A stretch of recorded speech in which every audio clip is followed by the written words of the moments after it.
तो दोस्तों ये जो इन्वेस्टमेंट आइडिया है ये हमारी वेयर टू इन्वेस्ट सीरीज़ का पार्ट 2 भी है, जिसके अंदर हम ये डिस्कस कर रहे हैं सीरीज़ के अंदर कि कहाँ आज के समय में सबसे उचित इन्वेस्टमेंट क्या हो सकता है।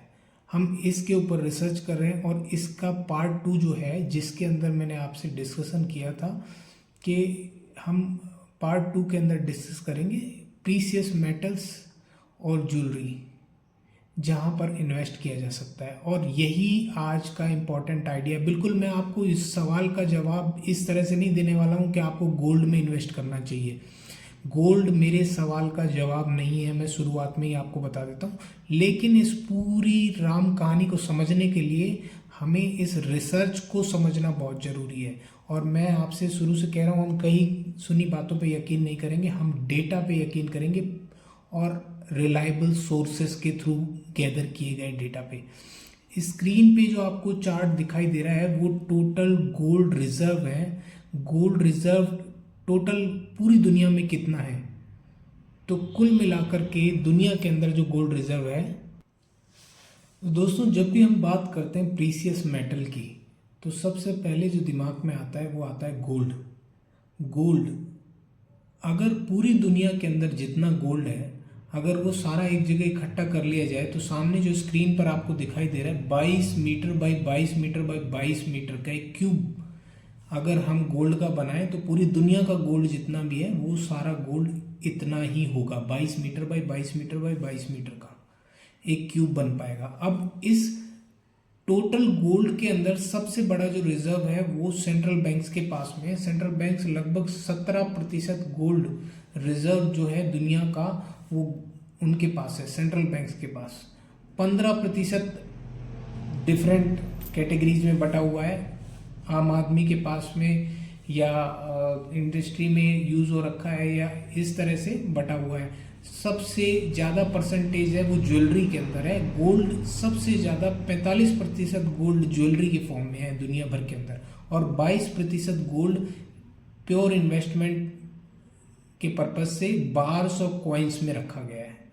तो टोटल 22% गोल्ड दुनिया का जो है वो बार्स एंड कॉइन्स में है। अब इम्पॉर्टेंट बात ये है कि अगर हम बात करें इन्वेस्टमेंट के पर्पज से तो सबसे इम्पॉर्टेंट जो पॉइंट हमारे दिमाग में आता है वो गोल्ड है।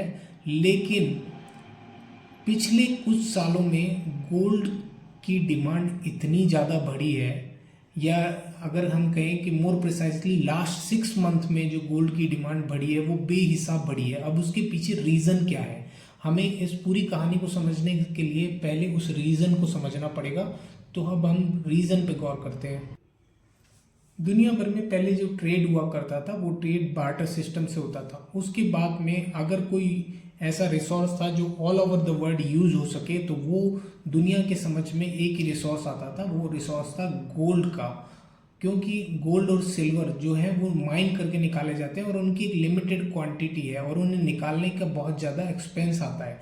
तो इस वजह से उनका कोई सब्स्टिट्यूट नहीं था, और सब्स्टिट्यूट नहीं था तो वही धातु एज ए करेंसी चलाई जा सकती थी जो विश्व में कहीं पर भी उनका यूज हो सकता था। अब इसमें सबसे ज़्यादा इम्पॉर्टेंट बात यह है कि ये करेंसी का फॉर्म क्यों लिया इसने और उसके पीछे रीज़न क्या था।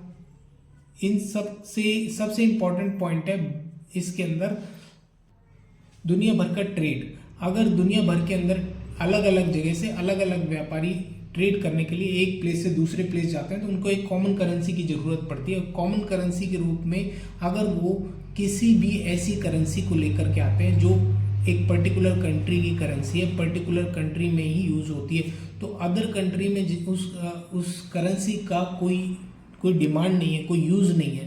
तो इस वजह से एक कॉमन करेंसी चाहिए थी, जो करेंसी जो सारी कंट्रीज़ में वैलिड हो। तो जब इसके अंदर हम गौर करते हैं तो ऐसी करेंसी, सबसे पहली करेंसी जो थी वो यूनाइटेड स्टेट्स डॉलर थे। और यूनाइटेड स्टेट्स डॉलर ऐसा होने के पीछे रीज़न क्या था, वर्ल्ड वार 2 के बाद में जब सारी कंट्रीज़ वर्ल्ड वार 2 के दौरान जब सारी कंट्रीज़ लगी हुई थी एक दूसरे से लड़ने में, तब अमेरिका उसमें पार्टिसिपेट नहीं कर रहा था। अमेरिका सिर्फ और सिर्फ प्रोडक्शन कर रहा था और उसे महंगे दामों पर उन कंट्रीज़ को बेच रहा था जो वॉर के अंदर इन्वॉल्व थी और पैसे वाली कंट्रीज़ थी।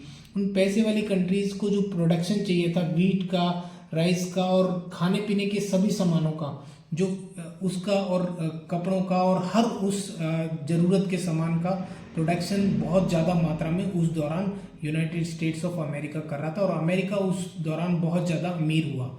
और बाकी कंट्रीज़ जब वॉर के अंदर थी तो उन्होंने बहुत ज़्यादा पैसा खर्च किया और अपने रिसोर्सेज को यूज़ किया, तो वो धीरे धीरे कमज़ोर हुए और वर्ल्ड वार 2 के बाद में सबसे शक्तिशाली कंट्री बन गई थी अमेरिका।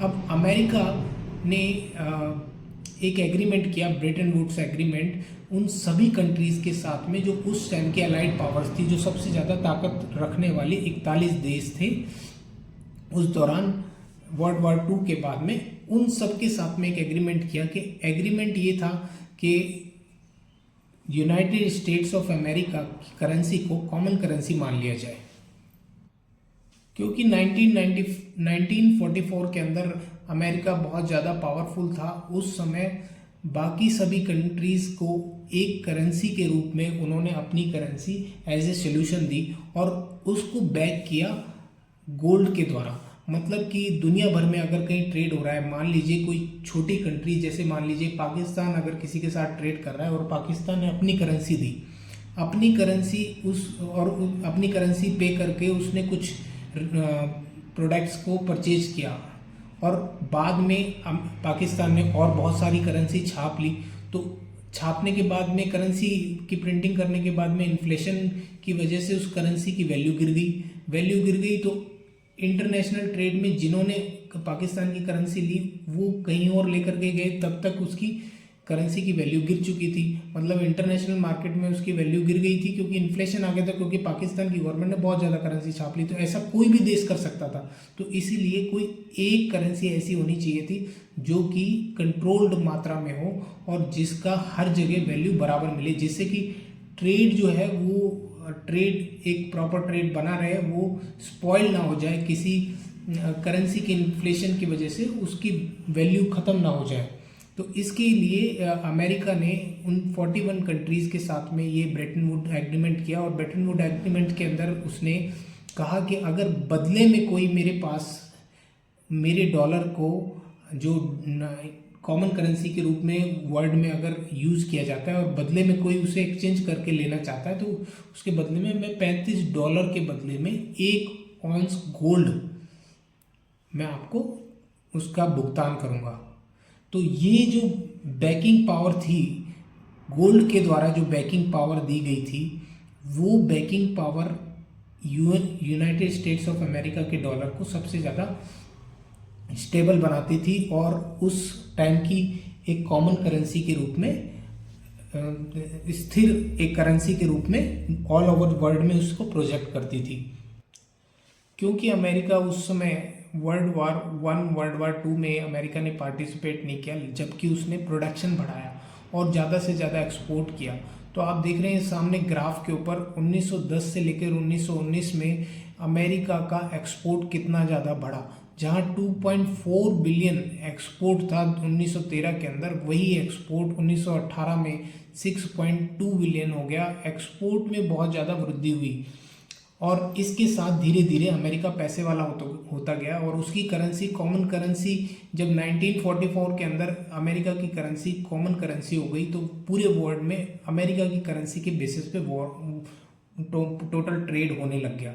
तो क्योंकि अमेरिका की करेंसी जब इम्पोर्टेंट करेंसी थी और उसी के बेसिस पे ट्रेड होता था, तो अमेरिका धीरे धीरे जब अमेरिका के पास में रिसोर्सेस घटे, कुछ हद तक कम हुए, जब उसने इंटरनेशनल वॉर्स में पार्टिसिपेट किया, बाद में जब उसके रिसोर्सेस थोड़े से कम हुए, तो उसने उस चीज़ को कैसे कंट्रोल किया, उसने अपने नोट प्रिंट करना स्टार्ट कर दिया और नोट प्रिंटिंग उसने इतनी ज़्यादा बढ़ाई कि जिससे उसका टोटल इफेक्ट जो था, क्योंकि सभी कंट्रीज़ के अंदर यूएस डॉलर कॉमन करेंसी था, तो इन्फ्लेशन डायरेक्ट उसकी कंट्री पे इफेक्ट करने के बजाय पूरे ऑल ओवर द वर्ल्ड उसका इन्फ्लेशन का जो डिफरेंस है वो पता नहीं चल रहा था, लेकिन इन्फ्लेशन मुद्रास्फीति हो रही थी क्योंकि पैसे की वैल्यू गिर रही थी, क्योंकि अमेरिका बेहिसाब डॉलर छाप रहा था। इसका एक अंदाजा करंट सिनेरियो से भी पता चलता है। स्क्रीन पे दिख रहे इस चार्ट के अंदर आपको पता चल रहा है कि अमेरिका ने किस तरह से मनी की प्रिंटिंग की है। रीसेंट ईयर्स का डेटा है, आप देख रहे हैं 2015 के अंदर उन्होंने 1 ट्रिलियन डॉलर से कम नोट छापे। 2016 के अंदर भी 1 ट्रिलियन डॉलर से कम नोट छापे। लेकिन 2020 का अगर आप डेटा देखेंगे तो अमेरिका ने अकेले 2020 के अंदर 4 ट्रिलियन डॉलर मनी प्रिंट की।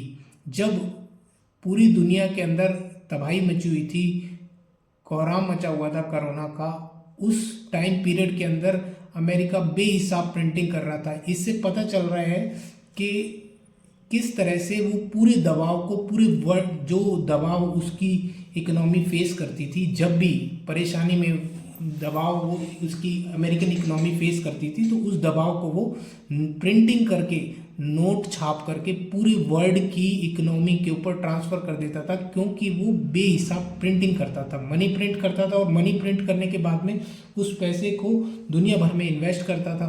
दुनिया भर में इन्वेस्ट करने की वजह से वो सारा का सारा इफेक्ट सभी कंट्रीज के ऊपर आ जाता था। तो मनी जब ज़्यादा मात्रा में होगी, उससे इन्फ्लेशन होगा, मुद्रास्फीति होगी, चीज़ों की वैल्यू गिर जाएगी।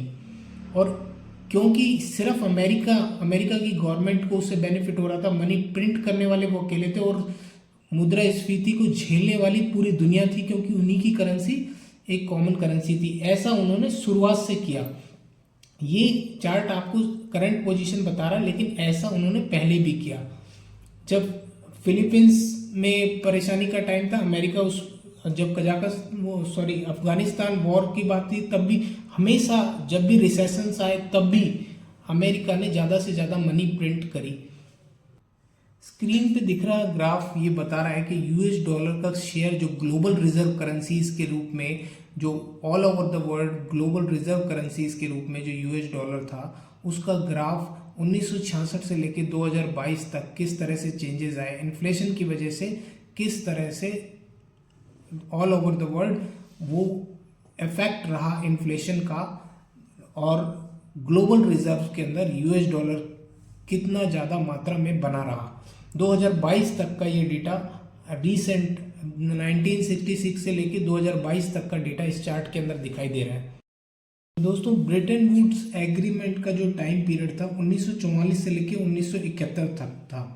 15 अगस्त 1971 को अमेरिका के प्रेसिडेंट रिचर्ड निक्सन ने निक्सन शॉक यानी कि ब्रेटन वुड्स एग्रीमेंट को ख़त्म कर दिया, और ब्रेटन वुड एग्रीमेंट के साथ में जो एक्सचेंज के बदले में गोल्ड अमेरिका देने वाला था, अगर उसकी करेंसी कोई लौटाता है, वापस करता है, जैसे कि उस टाइम में फ्रांस, जर्मनी जैसे बहुत सारी कंट्रीज़ ने ऐसा किया था, तो उनके गोल्ड रिजर्व जो है कम होने लगे। और जब उनको इस परेशानी से वो दबाव में आ गए, तो उन्होंने प्रेसिडेंट रिचर्ड निक्सन ने 1971 में 15 अगस्त को ये एग्रीमेंट ख़त्म कर दिया, और इसे निक्सन शॉक भी बोला जाता है।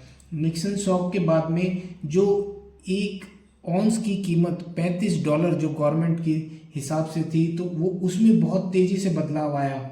1970 से लेकर 1980 के अंदर गोल्ड के प्राइसेस के अंदर बेहिसाब बढ़ोतरी हुई, और उसके बाद से गोल्ड जो यूनाइटेड स्टेट्स है उसकी करेंसी केवल फेथ के ऊपर, गवर्नमेंट के फेथ के ऊपर डिपेंड हो गई, ना कि गोल्ड रिजर्व से वो बैक थी। लेकिन फिर भी वो यूनाइटेड स्टेट्स ऑफ अमेरिका की करेंसी वर्ल्ड की कॉमन करेंसी के रूप में बनी रही, लेकिन सिर्फ फेथ के बेसिस पर। लेकिन गोल्ड के प्राइसेस में भारी बढ़ोतरी हुई। जो $35 के बदले में एक ऑन्स गोल्ड जो 1971 के अंदर गवर्नमेंट दे रही थी, वो 15 अगस्त के बाद से 1980 आते आते एक ऑन्स गोल्ड की वैल्यू $800 तक पहुंच गई। $800 तक, $35 से $800 पर पहुंच गई। जो इसका सबसे बड़ा रीज़न था वो 1960 में जो ट्रेड डिफिसिट अमेरिका ने फेस किया और उसके बदले में उसने बेहिसाब डॉलर प्रिंटिंग की, जिससे कि वो वियतनाम वॉर को और उसके सोशल प्रोग्राम्स को फंड कर सके। उसके लिए जो उसने बेहिसाब प्रिंटिंग की, ये उसका एक बड़ा रीज़न था। जो ऑल ओवर द कंट्रीज़ के पास में यूएस डॉलर के रिजर्व क्रिएट हो चुके थे, उनमें फॉरेन गवर्नमेंट्स, जैसे कि एग्जांपल के तौर पर सबसे ज़्यादा फ्रांस ने सबसे ज़्यादा जो अपना रिडीम करवाया डॉलर्स को गोल्ड के बदले में, जिससे कि जो यूएस में रिजर्व थे, जो 20,000 टन के रिजर्व्स थे 1945 के अंदर गोल्ड के रिजर्व, वो गिर करके 1971 में 8,100 टन पर आ गए थे। और अगर 8,100 टन से नीचे जिस स्पीड से ये गोल्ड रिजर्व गिर रहे थे, अगर सभी लोग अपनी करेंसी को वापस लेकर के आते यूएस, और तो यूएस इकोनॉमी कोलैप्स कर जाती। और उसके बाद में निक्सन ने 15 अगस्त को ये डिसीजन लिया, उसके मात्र 9 साल के अंदर अंदर $35 से गोल्ड के प्राइस उछल करके $800 प्रति औंस तक पहुंच गए। आज भी अगर देखा जाए तो यूनाइटेड स्टेट्स ऑफ अमेरिका के पास 2023 तक कुल मिलाकर के 8,133 टन गोल्ड रिजर्व हैं स्टोर के अंदर। उनकी जो गोल्ड जो रिजर्व उन्होंने बना रखे हैं, लेकिन अमेरिका कभी नहीं चाहता था कि गोल्ड को कॉमन करेंसी के रूप में देखा जाए, क्योंकि उसकी करेंसी अगर कॉमन करेंसी के रूप में देखी जाएगी तो उससे उसको बहुत ज़्यादा फ़ायदा था। उसने टाइम टू टाइम इस चीज़ का बहुत ज़्यादा फ़ायदा लिया और अपने बर्डन को पूरे वर्ल्ड के ऊपर स्प्रेड किया, क्योंकि कॉमन करेंसी उसकी करेंसी थी। वो हमेशा से चाहता था कि गोल्ड कॉमन करेंसी के रूप में नहीं रहे और अमेरिकन डॉलर ही कॉमन करेंसी के रूप में रहे। इसमें सबसे बड़ा जो जरिया बने वो यूएस के 32वें प्रेसिडेंट फ्रैंकलिन रूजवेल्ट, जो उनके 32वें प्रेसिडेंट थे, उनका इसमें बहुत बड़ा रोल था कि कॉमन करेंसी के रूप में अमेरिका की करेंसी बनी रहे। उसके लिए उन्होंने एक एग्रीमेंट किया किंग ऑफ सऊदी अरेबिया के साथ में। जब क्योंकि अरब अमीरात की कंट्रीज उस समय 1945 के अंदर फेस कर रही थी बहुत ज़्यादा वॉर के कंडीशंस, क्योंकि जो इंटरनेशनल ट्रूप्स थे जो उनके यहाँ उनकी लैंड के ऊपर थे, उन ट्रूप्स के ऊपर, उन मिलिट्रीज के ऊपर जो वॉर हो रही थी, उसमें जो हथियार यूज़ हो रहे थे और वो हथियारों का सामना अरब अमीरात की कंट्रीज़ को करना पड़ रहा था। तो अमेरिका ने उनके साथ में एक एग्रीमेंट किया कि आपको हम सुरक्षा देंगे पूरे वर्ल्ड में, अगर आपके ऊपर कोई भी हथियार यूज़ करता है तो हम आपको प्रोटेक्शन देंगे। बदले में आपको आपके यहाँ पर जो ऑयल की डिस्कवरी हुई है, वो ऑयल का ट्रेड आप सिर्फ और सिर्फ अमेरिका की करेंसी के द्वारा ही करेंगे। मतलब कॉमन करेंसी अमेरिका की करेंसी बनी रहे। उसके लिए जो सबसे इम्पोर्टेंट रिजर्व, जो सबसे इम्पोर्टेंट रिसोर्स था, वो रिसोर्स था उस समय से लेकर आज तक जो सबसे इम्पोर्टेंट रिसोर्स है वो फ्यूल है। और वो फ्यूल जिनके पास सबसे ज़्यादा मात्रा में था, उनके साथ अमेरिका ने ये कॉन्ट्रैक्ट कर लिया कि आप अगर इसका ट्रेड करते हैं तो सिर्फ और सिर्फ यूनाइटेड स्टेट्स डॉलर में ही करेंगे। इसने अमेरिका की करेंसी को वापस से मजबूती दी और वो कॉमन करेंसी के रूप में बनी रही। लेकिन गोल्ड के अंदर अब उछाल आना बहुत ही लाजमी था, ज़रूरी था, क्योंकि गोल्ड ही एक ऐसा जरिया था जो आने वाले समय में वर्ल्ड के अंदर कॉमन करेंसी का रोल प्ले कर सकता था। अब उसमें बदलाव किस तरह से आए, एक अप्रॉक्सीमेट आइडिया के हिसाब से जो टोटल रिजर्व आज की डेट में गोल्ड के हैं, 2023 का डेटा मैं आपके साथ शेयर कर रहा हूँ। सबसे ज़्यादा जो रिजर्व हैं वो आज की डेट में comparatively United states of America के पास लगभग 8100 टन गोल्ड रिजर्व है, जहां रसिया के पास में 2332 टन गोल्ड रिजर्व है। वहीं इंडिया के पास में 21,000 टन के गोल्ड रिजर्व हैं। तो सबसे ज़्यादा उसके बाद परचेजिंग गोल्ड की होने लगी टाइम के साथ साथ, क्योंकि गोल्ड का कोई सब्स्टिट्यूट नहीं था, वही एक कॉमन करेंसी के रूप में बन सकता था। अब रीसेंट टाइम में जो चेंजेस आए, क्योंकि अभी भी कॉमन करेंसी के रूप में यूनाइटेड स्टेट्स ऑफ अमेरिका की करेंसी ही थी, और अभी एक ग्राफ मैंने आपके साथ शेयर किया था जिसके अंदर आपको दिखाई दे रहा था कि किस तरह से यूनाइटेड स्टेट्स ऑफ अमेरिका लगातार रिसेशन के टाइम में, दबाव के टाइम में हमेशा अपनी प्रिंटिंग करता है, करेंसी मॉनेटरी अपनी कॉमन करेंसी को प्रिंट करता है, बेहिसाब मात्रा में प्रिंट करता है। जैसे 2020 में अकेले सिर्फ 2020 में $4 ट्रिलियन यूएस ट्रेजरी ने नोट प्रिंटिंग की, और उसका प्रभाव पूरी दुनिया पर पड़ा, क्योंकि कॉमन करेंसी के रूप में आज भी यूनाइटेड स्टेट्स ऑफ अमेरिका के डॉलर को ही काम में लिया जाता है। तो बहुत ज़रूरी था कि एक ऐसी कॉमन करेंसी हो, और उस कॉमन करेंसी के रूप में अगर कुछ दिखाई देता था तो पूरी दुनिया को गोल्ड ही दिखाई देता था।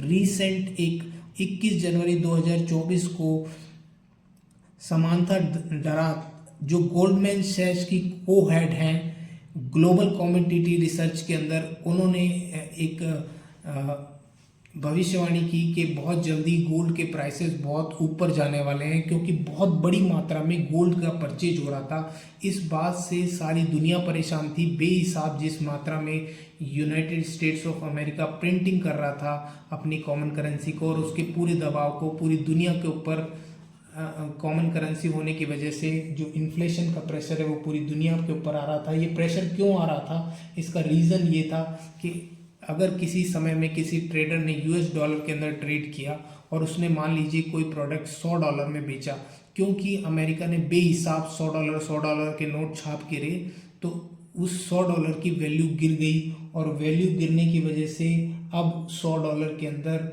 उतना माल आने की जगह उसका 70% या 60% ही माल अवेलेबल हो पा रहा था। तो क्योंकि जो ट्रेड ऑलरेडी एग्जीक्यूट हो चुके हैं, अदर कंट्री के पास जो यूएस डॉलर्स के रिजर्व इकट्ठे हो चुके थे, उन रिजर्व्स की वजह से अब, क्योंकि गवर्नमेंट उसके बदले में गोल्ड आपको देगी नहीं, और उन रिजर्व्स की धीरे धीरे इन्फ्लेशन की वजह से, बेहिसाब नोट छापने की वजह से वैल्यू गिरती जाएगी। तो गिरती इस कंडीशन के अंदर उन कंट्रीज़ को बहुत ज़्यादा नुकसान होगा जिन्होंने यूएस डॉलर को as a common reserve currency के रूप में रखा हुआ है। और इसका एक सबसे बड़ा रीज़न अब मैं आपके सामने स्क्रीन पर लेकर आ रहा हूँ। इसका एक और जो बड़ा रीज़न था वो आपके सामने स्क्रीन पर है। जब अमेरिका ने अफगानिस्तान के अंदर तालिबान को टेक ओवर करने के लिए अगस्त 2021 में अमेरिका ने जो फेडरल रिजर्व के अंदर $7 बिलियन जो अफगानिस्तान की एसेट्स थी, $9.5 बिलियन टोटल एसेट्स में से $7 बिलियन जो फेडरल रिजर्व में न्यूयॉर्क के अंदर अफगानिस्तान की जो रिजर्व रखे हुए थे, वो अमेरिका ने उनको फ्रीज कर दिया। अफगानिस्तान की फॉरेन रिजर्व को फ्रीज कर दिया। यूएस प्रेसिडेंट ने एक एग्जीक्यूटिव ऑर्डर पास करके, तो इसकी वजह से जो है दुनिया भर के अंदर एक बड़ी परेशानी बन गई कि अमेरिका कभी भी किसी के भी फॉरेन रिजर्व के रूप में उसके जो कुल टोटल उन्होंने एसेट क्रिएट की है, वो क्योंकि अमेरिकन रिजर्व के अमेरिकन करेंसी के रूप में है, तो वो उसको कभी भी फ्रीज कर लेगा, वो उसको कभी भी ख़त्म कर देगा। और अगर वो ऐसा करता है तो उस कंट्री के पास उसका कोई सलूशन नहीं है। तो सिमिलर एक्टिविटी इसने अमेरिका ने दोबारा से रशिया और यूक्रेन वॉर के समय दोबारा से उसने ऐसा किया। दोबारा उन्होंने रशिया के साथ में ऐसा किया। यूक्रेन वॉर के चलते 2022 के अंदर $6 बिलियन के जो रिजर्व थे टोटल रशिया के पास में $300 बिलियन के रिजर्व थे, जो यूएस करेंसी के रूप में थे, यूएस फॉरेन करेंसी और नोट्स के रूप में थे, जो अमेरिकन बैंक्स और यूरोपियन बैंक्स के पास में थे कुल मिलाकर के, जिसमें से $6 बिलियन अमेरिकन कांग्रेस ने एक बिल पास किया, और $6 बिलियन जो अमेरिका के बैंक्स के अंदर रशियन रिजर्व्स जो पड़े हुए थे उनको उन्होंने फ्रोज कर दिया। उनको सीज कर लिया गया। उसके बाद में 2022 के अंदर यूक्रेन वॉर के वजह से और 7 countries UK, Canada, France, Germany, Italy, Japan, US को मिलाकर के कुल इन 7 कंट्रीज़ ने सारे $300 बिलियन के रसिया के जो रिजर्व थे, करेंसी, फॉरेन करेंसी रिजर्व्स थे, उन सारे रिजर्व्स को फ्रोज कर दिए, जो ज़्यादातर यूरोप के बैंक्स के अंदर थे, यूरोपियन कंट्रीज़ के बैंक्स के अंदर थे। तो कितना बड़ा नुकसान ये रसिया को उठाना पड़ा, इसको देख करके सारी दुनिया को एक बात समझ में आई कि फॉरेन करेंसी के जो रिजर्व्स हैं, अगर आप अपने एसेट्स को करेंसी नोट्स के अंदर रख रहे हो, फॉरेन नोट्स के अंदर रख रहे हो, और अगर कोई वॉर जैसी कंडीशन पैदा हो जाती है तो वो कंट्री आपके उन सारे पैसों को फ्रोज कर देगी। आपकी सारी ट्रेड इनकम, जो सालों की आपकी इनकम है, वो सारी एक ही झटके में ख़त्म हो जाएगी। तब दुनिया को ये समझ में आने लगा कि अगर कोई कॉमन करेंसी के रूप में चीज़ हो सकती है तो वो गोल्ड ही हो सकती है। उसके बाद से गोल्ड की सेल्स के अंदर बहुत बड़ा उछाल आया, और रिसेंटली पिछले 6 महीनों के अंदर अगर हम डेटा देखते हैं, वर्ल्ड की टॉप इन्वेस्टमेंट फर्म की को head director global commodity Samantha Das ने ये स्टेटमेंट 21 जनवरी 2024 को दिया था कि ऑल ओवर द वर्ल्ड बहुत तेज़ी से गोल्ड के अंदर प्राइसेस इंक्रीज होने वाले हैं, और वही आखिरकार हुआ। आप देख रहे हैं पिछले 6 महीने से, क्योंकि कंटिन्यू वॉर जैसी स्थिति बहुत सारी कंट्रीज़ फेस कर रही हैं। आज की डेट में 22 से ज़्यादा कंट्रीज़ के अंदर या तो कोल्ड वॉर चल रही है, इंटरनल वॉर चल रही है, या एक्सटर्नल वॉर चल रही है। तो 22 से ज़्यादा कंट्रीज़ इस वॉर को फेस कर रही हैं। ऐसे हालात में आप किसी ऐसी कंट्री के ऊपर फेथ कैसे कर सकते हैं जिसे आप अपने सारे ट्रेड इनकम और टोटल इनकम जो आप उसकी करेंसी के रूप में रखें, और वो कभी भी उस कंट्री के द्वारा या तो फ्रीज कर लिया जाए, या फिर वो इन्फ्लेशन की वजह से, कंटिन्यू नोट छापने की वजह से, मनी प्रिंटिंग की वजह से उसकी वैल्यू दिन ब दिन कम होती जाए। तो इस परिस्थिति में दुनिया को समझ में आया कि एक ही ऐसा सलूशन है, वो सलूशन है गोल्ड। तो दुनिया भर ने उस समय गोल्ड में परचेजिंग करना शुरू करी, और पिछले 6 महीने से आप लगातार गोल्ड में जो रैली देख रहे हैं, उसका एक आइडिया आपको अब इस स्क्रीन पर दिखाई देगा। ये वो डेटा है जो आप देख रहे हैं, पिछले 1 साल के अंदर जो परचेजिंग गोल्ड की हुई है, दुनिया भर की कंट्रीज़ ने जो गोल्ड परचेज किया है, बजाय फॉरेन करेंसी रिजर्व रखने की बजाय उन्होंने अब वापस से जो गोल्ड है उसी को एज ए इंटरनेशनल रिजर्व के रूप में रखा है, जो कि ऑल ओवर द वर्ल्ड कहीं पर भी सेल किया जा सकता है। कहीं पे भी आपको आपकी एसेट्स को इन्फ्लेशन की वजह से बचा सकता है, क्योंकि उस पर इन्फ्लेशन का असर इसलिए नहीं होगा क्योंकि वो लिमिटेड मात्रा में है, उसे एक्सट्रैक्ट करने की कॉस्ट बहुत ज़्यादा है, तो वो कंपैरेटिवली दुनिया में एक सीमित मात्रा में है। अगर महंगाई बढ़ेगी तो उसकी कीमत भी उसी हिसाब से बढ़ेगी, और वो आप अपने पास सुरक्षित रख सकते हैं। उसे रखने के लिए आपको ज़रूरी नहीं है कि जैसे यूएस करेंसी है तो यूएस के बैंक्स में ही आप रखें या उन्हीं के पास रखें और उनसे एक गारंटी के रूप में उस कंट्री से लें कि भाई इतना पैसा आपके पास हमारा रखा हुआ है। बजाय उसके बेहतर है कि आप उसे गोल्ड में कन्वर्ट करें, जो कि ऑल ओवर द वर्ल्ड कहीं पर भी अगर कोई भी हालात रहते हैं तो भी वो एक्सचेंज किया जा सके। और दुनिया भर में वो क्योंकि सीमित मात्रा में है तो उसका कोई नकली उत्पाद ऐसा बना करके उसका कोई सब्स्टिट्यूट पैदा नहीं किया जा सकता। इस वजह से गोल्ड को एज ए करेंसी बहुत तेज़ी से पिछले 1 साल के अंदर दुनिया भर में ख़रीदा गया, और उसमें खास करके न सिर्फ यूरोपियन कंट्रीज़ को ऐसा लगता था कि भाई गोल्ड ही एक ऐसा सोल्यूशन है जो वॉर की कंडीशन में, इमरजेंसी कंडीशन के अंदर हमारा बचाव हो सकता है।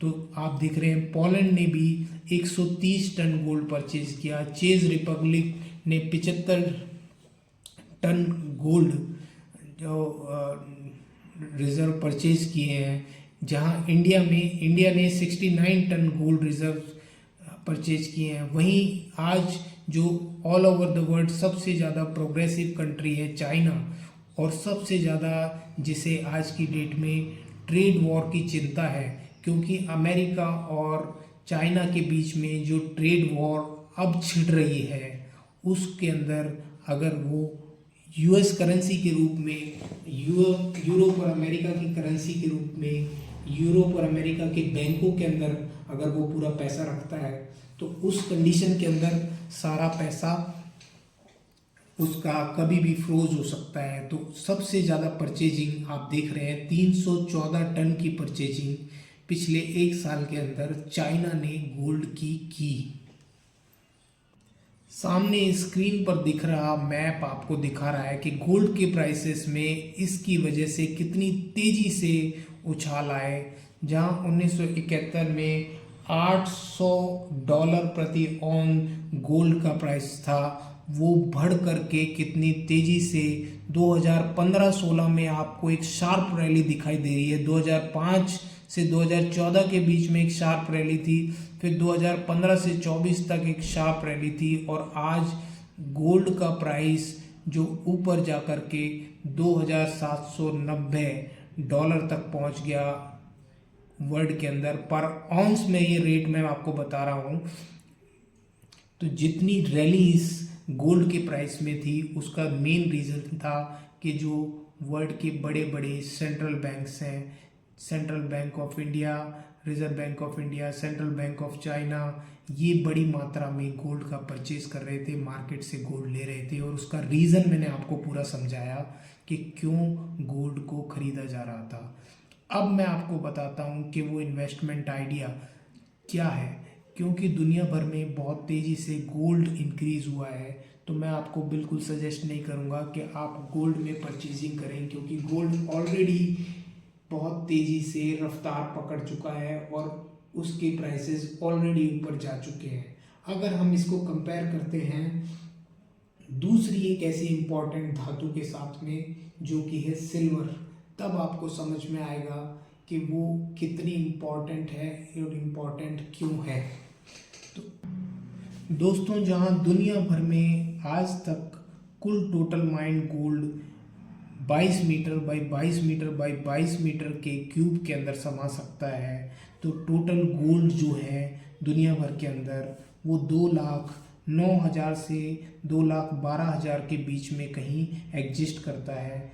2,10,000 टन हम एक मोटा मोटा मान लेते हैं, 2,10,000 टन दुनिया भर में आज की डेट में गोल्ड है, जबकि उसके कंपैरिजन में 16 लाख टन चांदी इस दुनिया में मौजूद है। 16 लाख टन एक कंपैरिजन के हिसाब से जो कि कई गुना है, यानी कि लगभग 8 गुना से ज़्यादा मात्रा में दुनिया भर में जितना गोल्ड है उससे लगभग 8 गुना मात्रा में चांदी अवेलेबल है दुनिया भर के अंदर। लेकिन अब जो डेटा मैं आपके सामने लेकर आ रहा हूँ वो आपको चौंका देगा।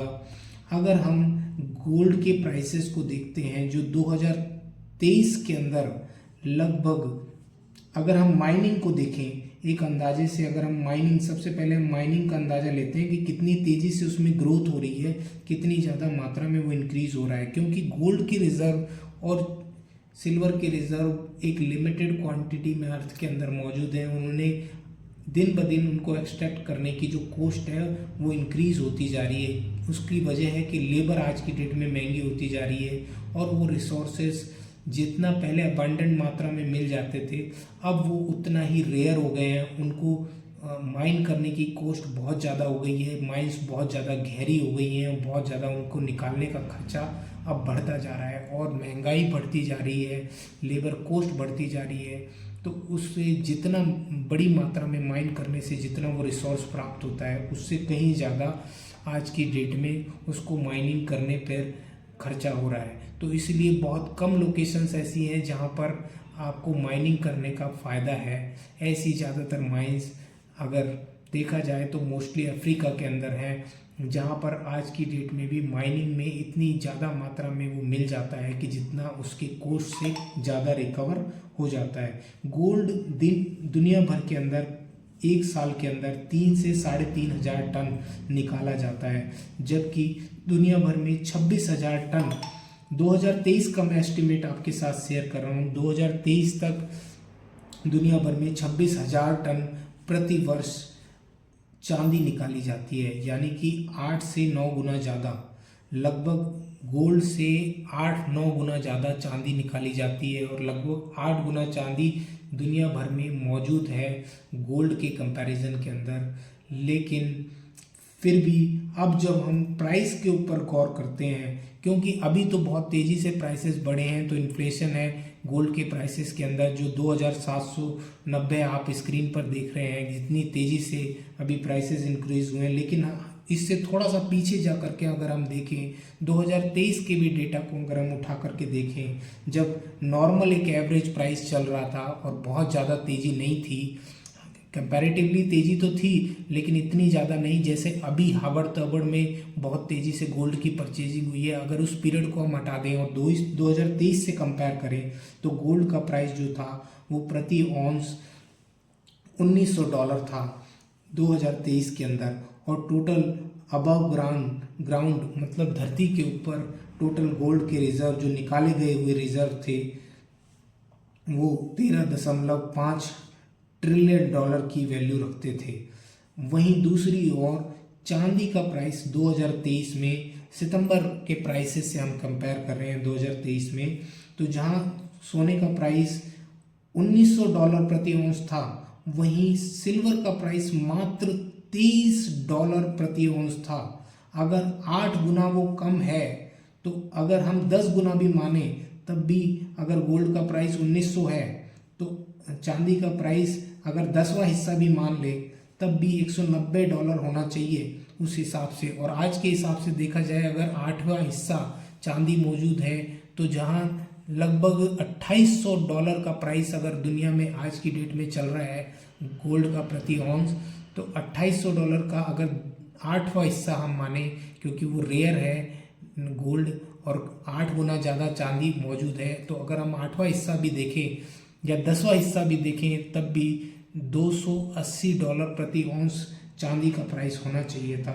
लेकिन चांदी का प्राइस आपको जान करके अचंभा होगा कि मात्र $23 प्रति औंस 2023 में सितंबर में था, जब $1,900 प्रति औंस गोल्ड का प्राइस था उस समय। जबकि आपको अब जो डेटा मैं प्रोवाइड करूंगा वो आपको और भी ज़्यादा अचंभा करेगा, वो डेटा आपको जान करके कि दुनिया भर में जितनी भी चांदी है उसका 50% उपयोग जो है वो इंडस्ट्रियल यूज होता है। चांदी का इंडस्ट्रियल यूज चांदी का बहुत ही ज़्यादा आवश्यक है। चांदी के बिना बहुत सारी इंडस्ट्रीज हैं जो चल ही नहीं सकती। आने वाले समय की ऐसी इंडस्ट्रीज जो चल ही नहीं सकती चांदी के बिना, और ये रिजर्व सीमित हैं। धीरे धीरे जब दुनिया को रियलाइज़ होगा इस बात का अगले 5 साल 10 साल के अंदर, क्योंकि चांदी की खपत अब बहुत तेज़ी से होगी।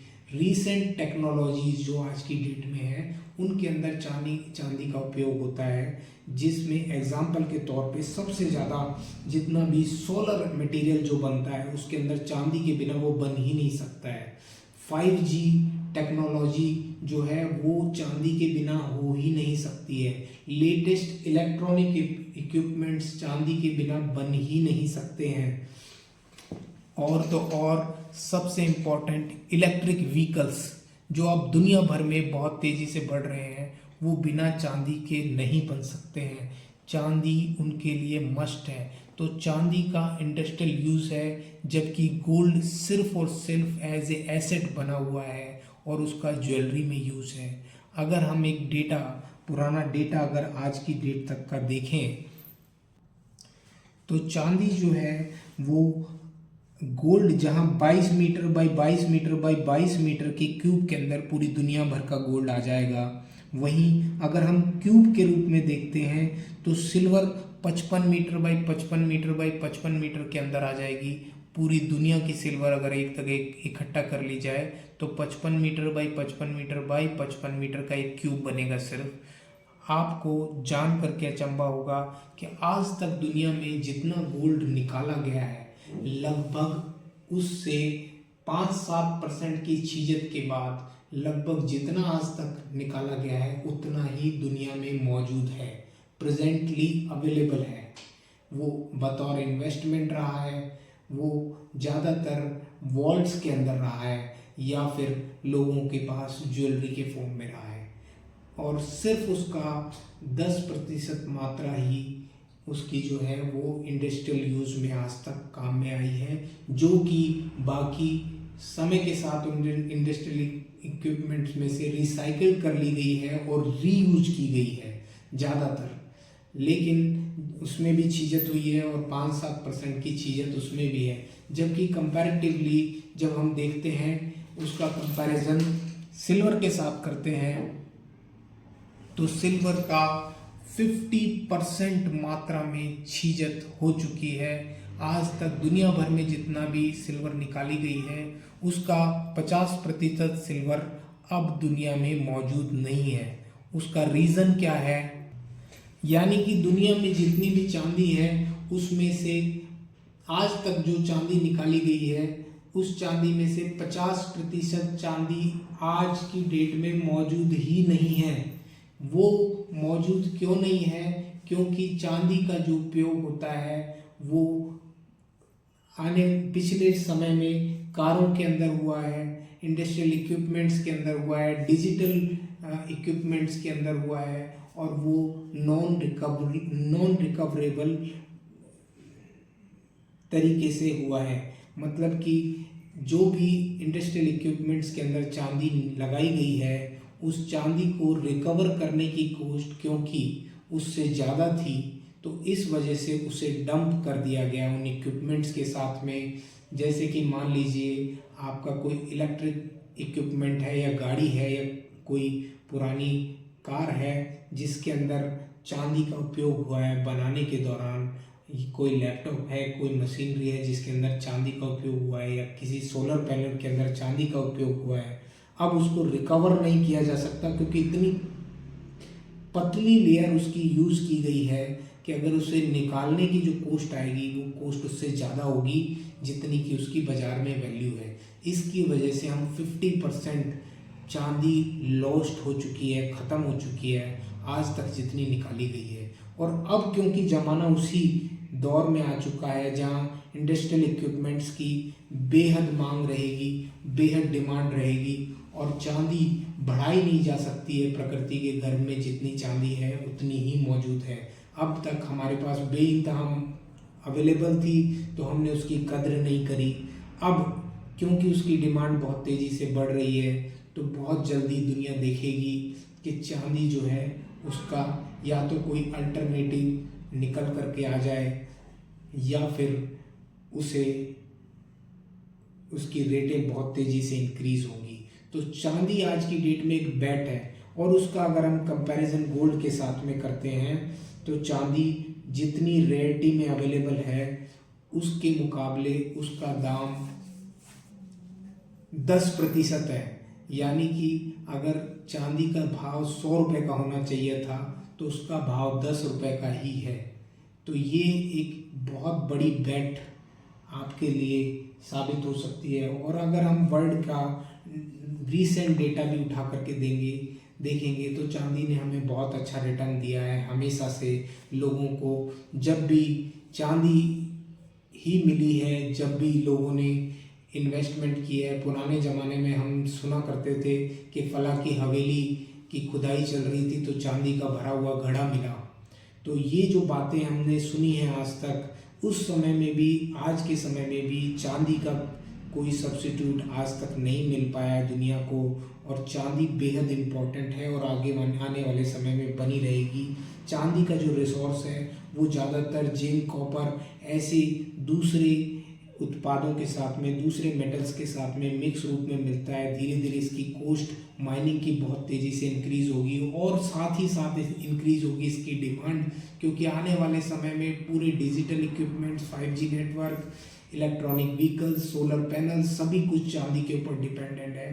तो चांदी आने वाले समय में लोग ये बात जरूर कहेंगे कि आपकी तो चांदी ही चांदी है, अगर आपने चांदी के अंदर इन्वेस्टमेंट किया है।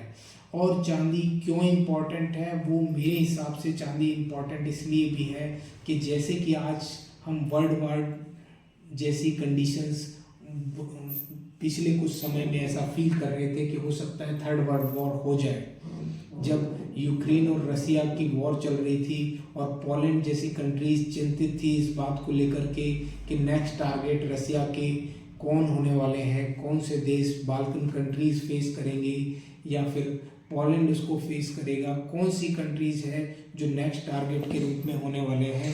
तो इस दबाव के अंदर हम फेस कर रहे थे वर्ल्ड वॉर जैसी कंडीशन। और आज करंटली क्योंकि 22 देशों में ऐसी वॉर जैसे सिनेरियोज ऑलरेडी हैं, उसके बावजूद अगर कोई ऐसा रिसोर्स है जो कि आप खुद अपने पास रख सकते हैं, कैरी कर सकते हैं, और कोई भी कंट्री उसको फ्रीज नहीं कर सकती, जैसे कि अमेरिका ने रशियन करेंसी रिजर्व्स को फ्रीज कर दिया और कोई भी उसके अंदर इन्फ्लेशन का इफेक्ट नहीं आएगा, मुद्रास्फीति का इफेक्ट नहीं आएगा, कोई बेहिसाब मनी नहीं छापी जा सकती, इसलिए क्योंकि चांदी लिमिटेड और चांदी को छापा नहीं जा सकता।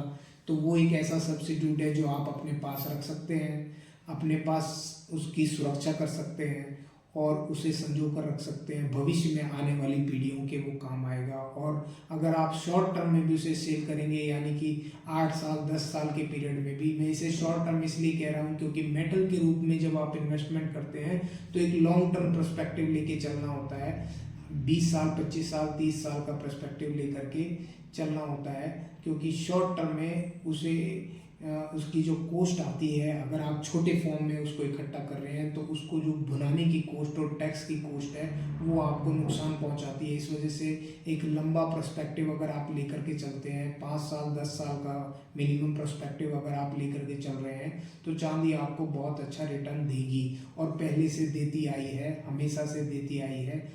उसने बैंक एफडी से ज़्यादा हमेशा से रिटर्न दिया है चांदी ने। गोल्ड का वो कंपैरिजन नहीं कर सकती है, लेकिन गोल्ड का कंपैरिजन इसीलिए नहीं किया जा सकता क्योंकि गोल्ड को पूरी दुनिया आने वाले समय में करेंसी के रूप में देख रही है और पहले भी देखती आई है और ज्वेलरी की फॉर्म में उसकी इम्पोर्टेंस है। अदरवाइज अगर एक्चुअल यूज़ देखा जाए तो चांदी का ज़्यादा है। चांदी इंडस्ट्रियल यूज़ में 50% ऑलरेडी कंजम्पशन उसका हो चुका है और 50% जो चांदी बची है उस चांदी का धीरे धीरे आने वाले समय में रेट बेहिसाब इंक्रीज होगा, जरूर होगा, ऐसा मेरा मानना है। और कहीं वॉर जैसी कंडीशन होती है, अगर आपने रियल एस्टेट में इन्वेस्ट किया है, किसी फ्लैट में इन्वेस्ट किया है, किसी बिल्डिंग में इन्वेस्ट किया है या किसी प्रॉपर्टी किसी लैंड में इन्वेस्ट किया है, आने वाले समय में अगर वॉर जैसी कंडीशंस होती हैं तो वो सब कुछ धराशायी हो जाएगा, वो सब कुछ ख़त्म हो जाएगा, लेकिन चांदी ख़त्म नहीं होगी।